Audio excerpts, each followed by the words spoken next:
And when I look at your history, I'm looking at this seasoned Wall Street veteran who knows everything about some of the most complex instruments in the world, from derivatives to swaps to options, things that I used to even trade.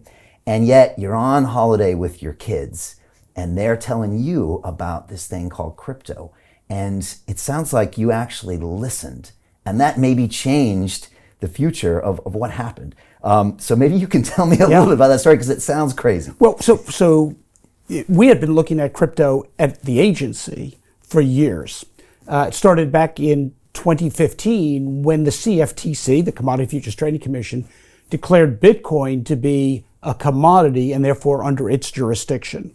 And from there, we went forward into 2017 when I became chairman of the agency.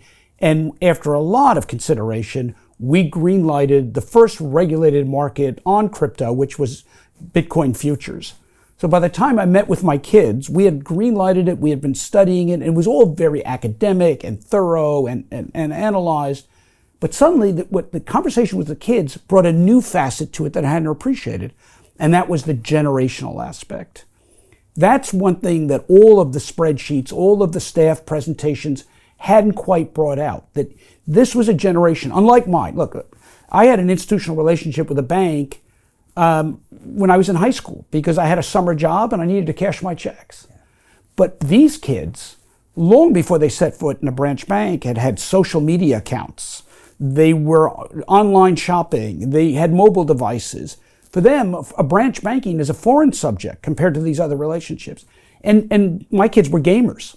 They were trading tokens. They were trading suits of armor. They were engaged with people in games that were all around the world, and everything was instantaneous. And suddenly, the financial system, 3 days to settle a check, difficulties moving money around the world, fees, physicality of having to go into a branch to get things done, was so foreign to them. And their enthusiasm for crypto is really what set the light bulbs off, that there's a generational thing going on. And Brian, you and I know, life's a conveyor belt.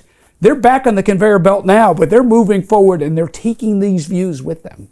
And these are probably the same group of people that you couldn't get too excited talking about a derivative or even a share of a stock.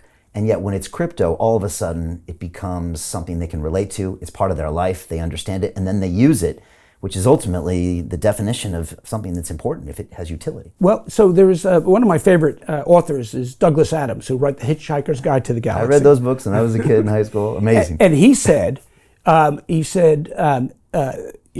whatever era you're born into is exciting and the process of a lifelong career. If it happened before you're 35, it's exciting and it's the future. But if something happened after you turn 35, it's dodgy, suspect, and needs to be repressed. And I'm paraphrasing what he said. But you find that in the crypto world as well. People tend to be over 35, used to the existing financial system, seeing this new architecture of money as something suspect. But if you're under 35, it makes intuitive, immediate sense to them. And the legacy system that you and I grew up in, that we worked in, that we supported, is something that's foreign to them. This generational issue is not only not going away, it's going to grow and grow. And this is a truly generational, transformational moment in the history of finance, in the history of banking, and the history of money itself. Yeah, and I want to talk about that because it's very surprising always to see someone with your background and your history going head on into this and telling everybody that this is something we have to embrace. We have to make sure that it's regulated the proper way, and this whole do no harm mentality. You mentioned kids. My daughter, she's 17. I had her on the show. She now has a wallet with cryptocurrency. She owns assets. I don't know about you, but when I was 17, the only asset I owned was my 68 Ford Mustang, and it didn't return any yield. These kids, it would now. Yeah, I know it would. You're right.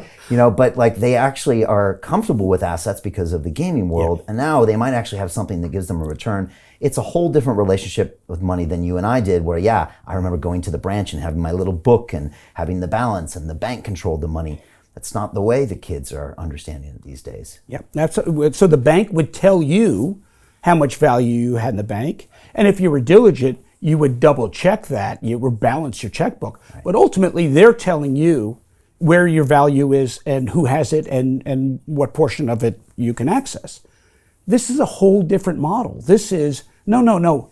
I own the value. I confirm my value. The World Wide Web and an algorithm is working with me to confirm that value, but I'm not reliant on Bank A, Pension Fund B to tell me where my value is or tell me when I can have access to it, Monday through Friday, 9 to 4:30. No, no, no, no, no, no. This is a 24/7 global validation of who owns what, who is transferring what to whom, and in most cases, peer-to-peer. Now, are we there today? No, this is what's on the horizon, but this is the world our kids expect. Okay, and they're not going to accept the limitations, the intermediation, the third-party validation that you and I grew up within.